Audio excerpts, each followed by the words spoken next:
Okay, so first you take the inner block,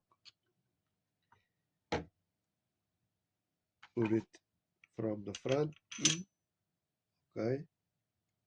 Then you have your rod and spring. This one, steel rod with the spring, okay. Steel rod goes into that block.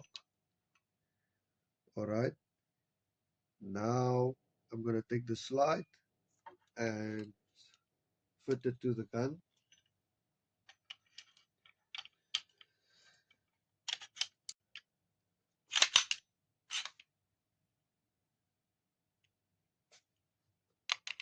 Okay, don't put the magazine in first. Then this block, when I put this block back, I'm gonna need something like a flat screwdriver to push this block forward.